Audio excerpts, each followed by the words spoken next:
नमस्कार, मैं हूं दीपशिखा सिंह राजपूत और आप देख रहे हैं इंडिया न्यूज। खबरों की शुरुआत एक बड़ी जानकारी के साथ करते हैं। प्रदेश में राज्यसभा चुनाव की सरगर्मियां तेज हो चुकी हैं।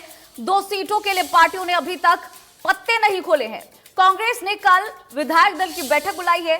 सभी विधायकों का बैठक में मौजूद रहना बहुत ही अनिवार्य है। 31 मई को कांग्रेस के उम्मीदवार का नामांकन होना है। ये बड़ी जानकारी है इस वक्त की।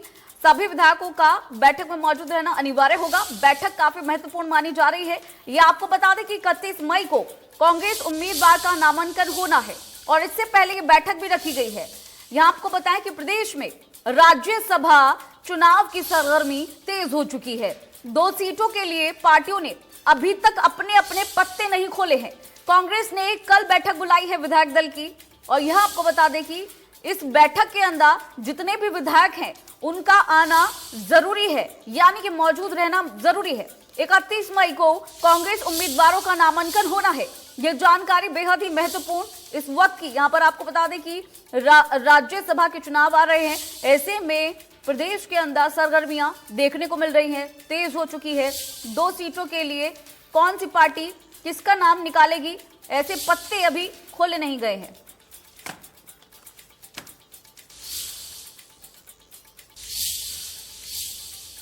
देश में राज्यसभा की 57 सीटों पर चुनाव होने हैं और इसके लिए सभी पार्टियां अब लामबंद हो चुकी हैं। इन 57 सीटों पर किस किस पार्टी को कितनी कितनी सीट मिल सकती है, ग्राफिक्स के जरिए आपको बताते हैं पूरा गणित। तो 15 राज्यों की 57 सीटों पर चुनाव होने हैं। राज्यसभा चुनाव को लेकर 10 जून को वोटिंग होनी है। 15 राज्यों की 57 सीटें हैं जिस पर चुनाव होने हैं। बीजेपी को 22 सीट मिलने के आसार है। कांग्रेस को 9 से 10 सीट मिलने की उम्मीद है और जो बाकी की सीट है वो अन्य दलों को। तो बीजेपी को 22 सीट और यहां आपको बताएं 10 अन्य को। कांग्रेस को अगर बात करें तो 9 से 10 सीट मिलने की उम्मीद जताई जा रही है। तो राज्यसभा चुनाव जिसकी वोटिंग 10 जून को होनी है और उससे पहले इन ग्राफिक्स के जरिए हम आपको बता रहे हैं कि किस तरह से जो बाकी की सीट है वो अन्य दलों को मिलेगी। तो राज्यसभा की 57 सीटों पर चुनाव होना है और अब जानते हैं कि किस तरह से किस राज्य में कितनी सीटों पर यह चुनाव होना है ग्राफिक्स के जरिए। तो सबसे पहले सबसे बड़े राज्य की बात करते हैं उत्तर प्रदेश की, जिसमें 11 सीट है। महाराष्ट्र की 6, तमिलनाडु की 6, बिहार की 5, कर्नाटक की 4, आंध्र प्रदेश की 4, राजस्थान की 4, मध्य प्रदेश की 3, ओडिशा की 3, झारखंड की 2, छत्तीसगढ़ की 2, तेलंगाना की 2, पंजाब की 2, हरियाणा की 2 और 1 उत्तराखंड की सीट शामिल है। तो किस राज्य में कितनी सीटें हैं ये हमने आपको ग्राफिक्स के जरिए बताया और सबसे पहले शुरू करा हमने उत्तर प्रदेश में जिसमें 11 सीट है। वही हरियाणा की अगर बात करें तो हरियाणा में राज्यसभा की 2 सीटों के लिए चुनाव होना है। अब ऐसे में किस किस पार्टी के पास कितने वोट हैं ये भी आपको ग्राफिक्स के जरिए समझा देते हैं। तो ग्राफिक्स के जरिए पूरा समीकरण बताते हैं कैसे बीजेपी के लिए 40 विधायकों की संख्या, जेजेपी से 10, कांग्रेस के लिए 31, इनेलो के लिए 1 और अन्य के लिए 8। तो प्रदेश में विधायकों की संख्या राज्यसभा चुनाव को लेकर हर पार्टी की कितनी संख्या विधायकों की वो हमने अभी आपको इन ग्राफिक्स के जरिए बताई। मसलन बीजेपी के लिए 40, जेजेपी के लिए 10, कांग्रेस के लिए 31, क्योंकि जो तो 2 सीटों पर होने जा रहे राज्यसभा चुनाव के दौरान क्रॉस वोटिंग हुई तो क्या होगा ये भी आपको बता देते हैं ग्राफिक्स के जरिए। तो पहली सीट के बाद बीजेपी के 9 विधायक बचते हैं। क्रॉस वोटिंग की हम बात कर रहे हैं। जेजेपी के 10 विधायक हैं और इसके साथ अभय चौटाला, गोपाल कांडा सहित 9 अन्य हैं। कुल संख्या की अगर बात करें तो यह 28 बन जाती है।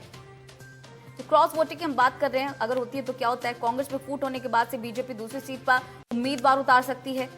और इसके साथ ही ग्राफिक्स के जरिए हम आपको बता रहे हैं कि कैसे अगर क्रॉस वोटिंग हो जाती है तो क्या रिजल्ट जो है वो देखने को मिलेगा। पहली सीट के बाद से बीजेपी के 9 विधायक बचते हैं, जेजेपी के 10 विधायक हैं। दीपक शर्मा हमारे साथ जुड़ गए हैं ज्यादा जानकारी के साथ। दीपक, क्या जानकारी है आपके पास? जी बिल्कुल, इस बार अगर बात करें राज्यसभा का चुनाव काफी अहम है हरियाणा के लिए भी। यूं तो 57 सीटें हैं 15 राज्यों के, लेकिन हरियाणा की बात की जाए तो 2 सीटों को लेकर के, हरियाणा में राज्यसभा की सीटों को लेकर के 10 तारीख को चुनाव होना है, जिसमें विधायक जो है वो तय करेंगे कि राज्यसभा से कौन सा सांसद बनकर के जाएगा। हालांकि तमाम पार्टियां प्रयास कर रही है। हम प्रयासों में बात करें, सीधे समीकरण की बात करें तो अगर सीधे सीधे रास्ते से ये चुनाव रहता है तो एक सीट बीजेपी के खाते में और एक सीट कांग्रेस के खाते में जाना लगभग तय है। लेकिन ये तभी है अगर ये सीधे तरीके से, क्योंकि कहा जाता है कि राजनीति में पता नहीं चलता क्या हो। ऐसा हरियाणा में उदाहरण भी देखे जा चुके हैं। जब हम बात कर रहे थे सुभाष चंद्र की बात करें, ऐसा पहले भी हो चुका है। लेकिन फिलहाल अगर सीधी सीधी परिस्थितियों की बात करें, क्योंकि 90 विधानसभाएं हैं हरियाणा में, 90 विधायक हैं, और अगर हम सत्ता दल की बात करें तो भाजपा के पास 40 खुद के हैं, और अगर हम जेजेपी और निर्दलीयों को जोड़ दें तो तकरीबन उनका ये आंकड़ा 57 के करीब पहुंच जाता है। और इसी तरीके से 2 ऐसे हैं जिसमें एक इंडियन नेशनल लोकदल का, एक अभय सिंह चौटाला है। इसके अलावा एक अगर बात की जाए महम से बलराज कुंडू, और उसके बाद 31 विधायक ऐसे हैं जो कि भूपेंद्र सिंह हुड्डा के समर्थित, यानी कांग्रेस के 31 विधायक हैं। लेकिन यदि ऐसे समीकरण रहते हैं तो पहली सीट तो, क्योंकि पहली सीट के लिए 31 विधायक चाहिए होंगे, वो बीजेपी ले जाएगी। पहला सांसद बीजेपी का बन जाएगा। उसके बाद जब बचते हैं 59 वोट, 59 में से जिसके पास 30 विधायक होंगे उसका राज्यसभा का सांसद होगा। और 30 अगर बात करें, ऐसे में बीजेपी के पास नहीं बचते, क्योंकि बीजेपी के पास तो 27 बाकी बचेंगे। तो ऐसे में कांग्रेस के पास बचते हैं 31। तो कांग्रेस उन 31 में से अपना किसी को राज्यसभा का सांसद चुन सकती है। लेकिन कांग्रेस के लिए भी डगर इस बार इतनी आसान नहीं है, क्योंकि 31 में से एक हम कुलदीप बिश्नोई की बात करें, कुलदीप बिश्नोई फिलहाल कांग्रेस के किसी कार्यक्रम में, किसी पार्टी में, किसी भी तरह से हिस्सा नहीं ले रहे हैं। उन्होंने स्पष्ट कह दिया है कि जब तक राहुल गांधी से मुलाकात नहीं होगी तो किसी भूमिका में नहीं आएंगे, इसलिए कुलदीप बिश्नोई का तय नहीं है। तो कांग्रेस के पास 30 विधायक हैं, लेकिन 30 उपयुक्त हैं अगर दूसरी सीट के लिए अगर बात की जाए, क्योंकि एक बीजेपी के खाते में जाना तय है और दूसरी अगर 30 के 30 कांग्रेस के उम्मीदवार को वोट देते हैं तो 30 के 30 देते हैं, तो यानी कि एक राज्यसभा की सीट कांग्रेस के पास जाना लगभग तय है फिलहाल। लेकिन इस तरीके की परिस्थितियों की बात अगर की जाए, लेकिन ये तय तब होगा कि आखिर पार्टी किसको उम्मीदवार बनाती है। यदि कुमारी शैलजा को बनाया जाता है तो सभी 30 रहेंगे अगर हुड्डा चाहें तो। लेकिन कई बार ऐसा भी होता है कि बगावत हो सकती है, अगर वोट कैंसिल हो जाता है तो ऐसे में दूसरे के पास मौका जाता है। लेकिन फिलहाल एक सीट भाजपा और एक कांग्रेस के पास लगभग जाना तय माना जा रहा है। इसीलिए कांग्रेस के द्वारा कल विधायक दल की बैठक चंडीगढ़ में बुलाई गई है। नेता प्रतिपक्ष भूपेंद्र सिंह हुड्डा ने यह बैठक बुलाई है। सभी 31 विधायकों को इस बैठक में बुलाया गया। आज की फतेहाबाद की रैली के बाद भूपेंद्र सिंह हुड्डा खुद भी चंडीगढ़ जा रहे हैं, तमाम विधायक उनके साथ चंडीगढ़ जा रहे हैं। कल विधायक दल की बैठक होगी और कल उम्मीदवार का नाम बता दिया जाएगा, क्योंकि हाई कमान से वो नाम भूपेंद्र सिंह हुड्डा को पता चल चुका है। उसके बाद 31 तारीख को यानी परसों कांग्रेस के उम्मीदवार जो भी होगा वो नामांकन भरेगा। कम से कम 10 विधायक साथ होने चाहिए उस टाइम। लेकिन सबसे बड़ी बात, कुलदीप बिश्नोई अभी भी फिर बताना चाहेंगे, कल की विधायक दल की बैठक में शामिल नहीं हो रहे हैं। ऐसे में कांग्रेस कहने को तो 31 विधायक है, लेकिन यहाँ केवल 30 विधायक रह जाएंगे।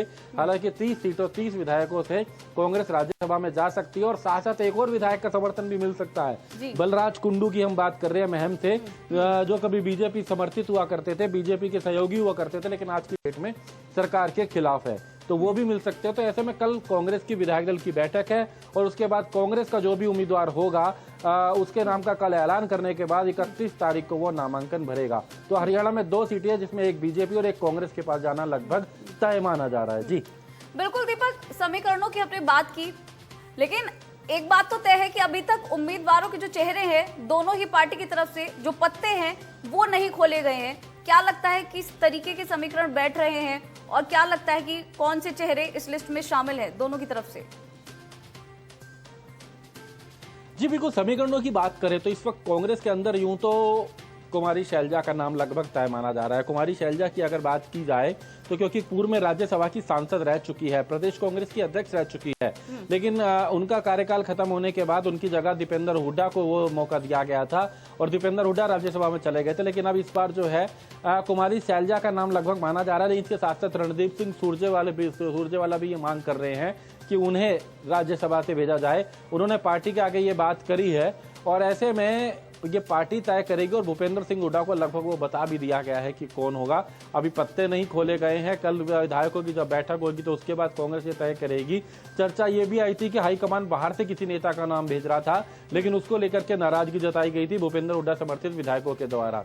ये हम कांग्रेस की बात कर रहे हैं, लेकिन जब हम बीजेपी की तरफ बात करें तो लिस्ट काफी लंबी हो जाती है। बीजेपी की तरफ जब हम आते हैं तो यहाँ पर कैप्टन अभिमन्यु भी राज्यसभा की बात कर रहे हैं, अपने लगातार उसके लिए प्रयास कर रहे हैं। रामविलास शर्मा को भी राज्यसभा में भेजा जाए, ये मांग भी की जा रही है। इसके साथ साथ अगर बात की जाए, सुधा यादव हैं जो कि पूर्व में गुरुग्राम से सांसद रही हैं, वो भी इस दौड़ में अपना नाम लेकर के चल रही हैं। इसी के साथ साथ विपुल गोयल है जो कि पूर्व में मंत्री रहे हैं, वो भी कहीं ना कहीं इस दौड़ में एक प्रयास कर चुके हैं।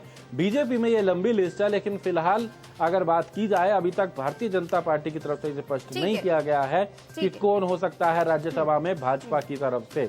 बीजेपी की तरफ से कौन होगा ये तय नहीं किया गया है। चौधरी वीरेंद्र भी पार्टी हाईकमान नेताओं से मुलाकात कर चुके हैं कि उनको मौका दिया जाए। हालांकि वो पहले रह चुके हैं राज्यसभा से सांसद बीजेपी से अगर बात की जाए, लेकिन एक बार फिर उन्होंने प्रयास किया है। बीजेपी ने अभी पत्ते साफ नहीं किए, लेकिन कांग्रेस की तरफ से हम कह सकते हैं कि कुमारी शैलजा या रणदीप सिंह सुरजेवाला को लेकर के पार्टी निर्णय ले सकती है। लेकिन फिलहाल अहम नजर रहेगी कल की कांग्रेस की विधायक दल की बैठक में, जो चंडीगढ़ में भूपेंद्र सिंह हुड्डा के द्वारा कल कांग्रेस की विधायक दल की बैठक चंडीगढ़ में बुलाई गई है। हालांकि कुलदीप बिश्नोई कांग्रेस के विधायक कांग्रेस से नाराज चल रहे हैं, इसलिए वो कल की इस बैठक में हिस्सा नहीं लेंगे। जी ठीक है, क्योंकि वो कल की बैठक में शामिल नहीं होंगे तो विधायकों की संख्या 30 होगी। दीपक, बहुत बहुत शुक्रिया इस बेहद ही विस्तार से महत्वपूर्ण जानकारी को साझा करने के लिए। आगे बढ़ेंगे।